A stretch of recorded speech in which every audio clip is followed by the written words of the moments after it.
Online salon barber. एक बड़े city में एक बार्बर शॉप हुआ करता था। उसमें एक मोटा सा आदमी हुआ करता था। वो वहाँ का बार्बर था। उसका नाम सिकंदर है, लेकिन वो खुद को सीजर सिकंदर बुलाता था। वो उस दुकान पर आने वाले लोगों की कटिंग करता था। उसके घर पर कांच के सामने कई प्रकार के विग हुआ करते थे। रोज किसी एक को चुनकर सर पर पहनता था।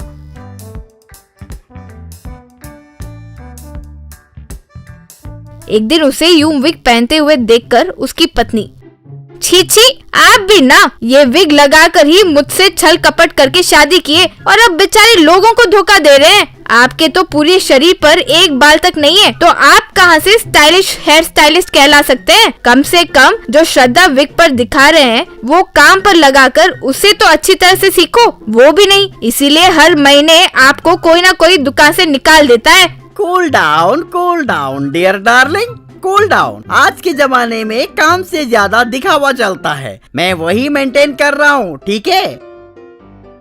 उसकी दुकान पर एक दिन एक आदमी आया, स्टाइलिश विग पहना हुआ सिकंदर से। भाई सीधर सिकंदर आप ही है ना? आपके बारे में एक इंटरव्यू में देखा था। आप हर दिन एक एक बाल के स्टाइल बदलते हैं। मुझे भी एक बढ़िया हेयर स्टाइल कीजिए। आप जैसे ही मैं भी हर दिन एक नए हेयर स्टाइल में दिखने की आशा करता हूँ। आपको जो पसंद है वही कीजिए। Sure dear brother, sure. बैठिए। आप भी मेरी तरह हर एक दिन नए हेयर स्टाइल में दिखना चाहते हैं ना? बस वही है ना? बस समझ गया। फिर सिकंदर उसके बाल की कटिंग करने लगा। कुछ देर बाद वो आदमी, क्यों भाई बाल इतने छोटे काट रहे हो? बहुत छोटे हो रहे हैं बाल, देख लीजिए। Bro cool down. पूरा जब हो जाएगा तब देखना। तब तक बीच पे डिस्टर्ब मत करो, ठीक है ना? इस तरह कटिंग करते करते आखिर में उसे टकला बना दिया। हे भगवान, ये क्या है? टकला क्यों कर दिया? मैंने क्या पूछा और तुमने क्या किया? सिकंदर अपना विग निकालकर उसे दिखाया और ऐसे विग मेरे पास बहुत हैं। हर दिन एक नया किस्म का पहनकर घूमता रहता हूँ। तुम भी मेरी तरह हर दिन यूं नया विग लगाकर घूमो। यही सोचकर सारे बाल निकाल दिए। कैसा लगा मेरा आइडिया? बस वो गुस्से में सिकंदर को खूब पीटा।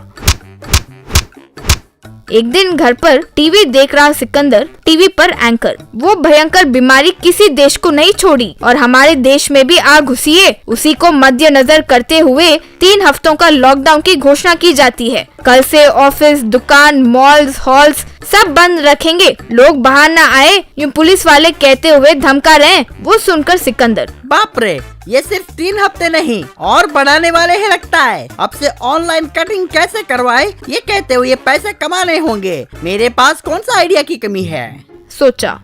फिर लैपटॉप पर अपना ऑनलाइन पोर्टल तैयार किया। फिर कोई ज्वाइन करेगा ये आशा करने लगा। तभी एक आदमी ऑनलाइन आया। हेलो सिकंदर जी, मेरा नाम हेमंत है। मुझे घर पर शेविंग करने की आदत नहीं है और मुझे आता भी नहीं है। मुझे कटिंग शेविंग कैसे करते हैं दिखाएंगे? पैसे मैंने ऑलरेडी आपको ट्रांसफर कर दिए हैं, देख लीजिए।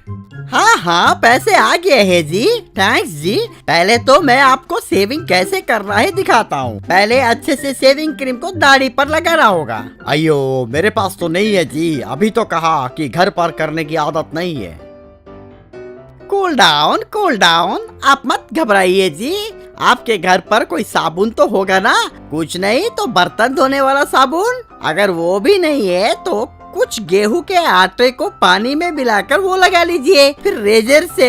अगर वो भी नहीं है तो सब्जी काटने वाले चाकू से स्मूथ शेविंग कर लीजिए। फिर वो मुंह पर साबुन लगाकर चाकू से शेविंग किया और हाय राम, लग गई, कट हो गया यूं चिल्लाने लगा। Cool down. शेविंग करने के बाद ये सब मामूली बात है, डोंट वरी। अब शेविंग हो गया ना, अब कटिंग कैसे करना है सिखाता हूँ। बहुत आसान है जी। आपके घर पर कुल्हाड़ी या फिर बगीचे में काटने वाले बड़ी कैंची है तो लीजिए।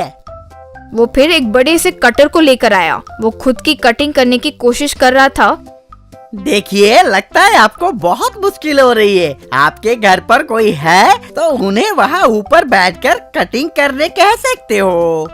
तब वो अपने बेटे को बुलाकर सिकंदर के कहे बातों को बताते हुए फोन उसे दिया।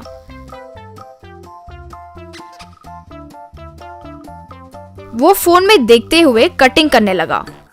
Very good bye boy, very good. वहाँ, हाँ वहाँ वहाँ कट करो और कट करो, अच्छे से कट करो। यूं कहने लगा। वो इस तरह जब कटिंग कर रहा था, हाँ और यूं एंकरेज करने लगा। आखिरकार वो अपने पिता को टकला बना दिया।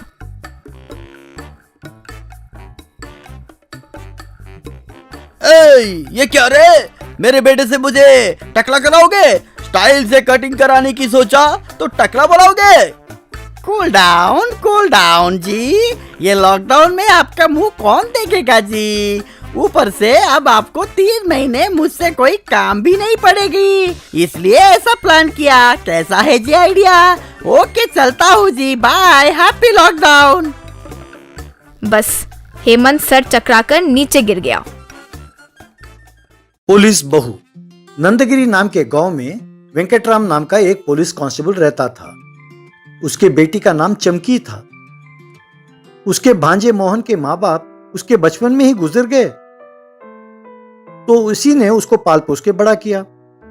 वेंकटराम खूब रिश्वत लेता था और लोगों को बहुत सताता रहता था। मोहन भी बहुत मेहनत से पढ़कर कुछ साल बाद पुलिस कांस्टेबल बन गया। एक दिन मोहन एक लड़की को अपने साथ घर लाया। मामा, इस लड़की का नाम रजनी है। हम दोनों बहुत दिनों से एक दूसरे से प्यार करते हैं। आप अगर अनुमति दें तो हम जल्द ही शादी करना चाहते हैं। ये तूने क्या किया? हम चमकी की शादी तुम्हारे साथ करना चाहते थे और तुमने ये क्या किया? उस लड़की को भूल जाओ और चमकी के साथ शादी करो। चमकी और तुम्हारी जोड़ी को लेकर हमें कई सपने देखे थे बेटा, लेकिन हमें नहीं पता कि तुम ऐसा काम करोगे। मुझे माफ करना मामी, हम दोनों बचपन से ही साथ पले और बड़े हुए। हम दोनों भाई बहन की तरह ही पले हैं और ऐसी कोई नीयत कभी नहीं थी। हाँ माँ, मैंने मोहन को हमेशा अपना भाई माना है। हमारा इरादा कभी ऐसा था ही नहीं। तुम चुप रहो, वो गलती कर रहा है और तुम उसका साथ दे रही हो। ठीक है, होने दो, हम कर भी क्या सकते हैं। सब ऊपर वाले का खेल है मोहन। अगर मैं इस शादी के लिए मना करूं और तुम्हें घर से बाहर जाने को कहूं तो गांव वाले सब मुझे ही बुरा कहेंगे। ये मुझे पसंद नहीं। जल्द ही तुम दोनों की शादी करा दूंगा, ठीक है? इस तरह मोहन और रजनी की शादी हुई। शादी तो कर दी, पर वेंकटराम और उसकी पत्नी को रजनी पर बहुत गुस्सा था। जब मोहन घर पर नहीं होता था तो दोनों उसे खूब सताते थे। एक बार रजनी के पिए चाय को पीकर वेंकटराम, क्यों बेटे रजनी, तुम प्यार करना और मनवा कर शादी करना तो खूब जानती हो, पर एक कप चाय बनाना नहीं जानती। हर रोज इतनी बेकार चाय बना कर देती हो। अरे इसे पीने से अच्छा तो फिनाइल पीना है। एक दिन घर पर झाड़ू मार रही रजनी से मामी, क्यों रे रजनी, तुम्हारे माँ बाप को अकल नहीं है क्या? खाना बनाना नहीं आता, घर का काम नहीं आता और कुछ भी बोलो समझ में नहीं आता। लो, तुमसे बात करना ही फिजूल है। यूं उनके ताने सह ना पाकर और अपनी पति से कुछ कह ना पाकर रजनी बहुत परेशान रहने लगी। बाद में उसने एक फैसला किया और रातों को पढ़ाई करना शुरू किया। यूं वो हर रोज पढ़ने लगी। फिर एक दिन बाकी विद्यार्थियों के साथ उसने एक एंट्रेंस एग्जाम लिखा। अखबार में रिजल्ट्स को देखकर वो बहुत खुश हुई।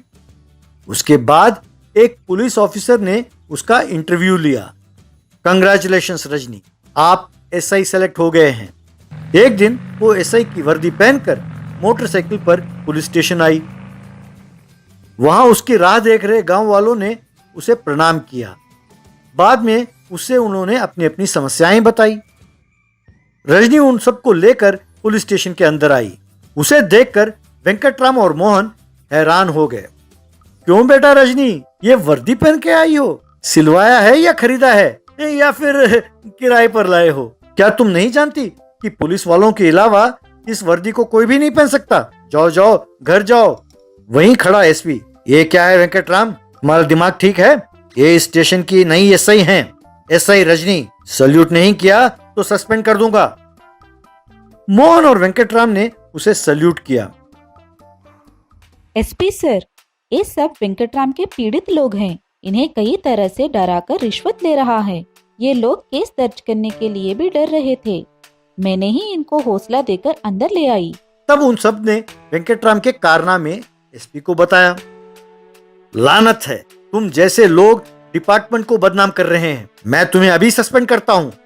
बाद में घर पर रजनी, मुझे माफ कर दे ससुर जी, मैं सिर्फ अपनी ड्यूटी कर रही थी, आपसे बदला लेने के लिए नहीं। यहाँ आने के बाद मुझे पता चला एक बेरोजगार लड़की को इतनी परेशानी होती है, इसलिए मैंने मेहनत से पढ़कर ये नौकरी हासिल की।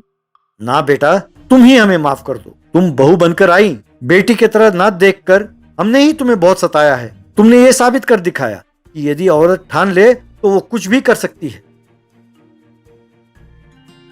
कुछ दिनों बाद नौकरी वापस मिली तो वेंकटराम, मोहन और रजनी मन लगाकर काम करने लगे।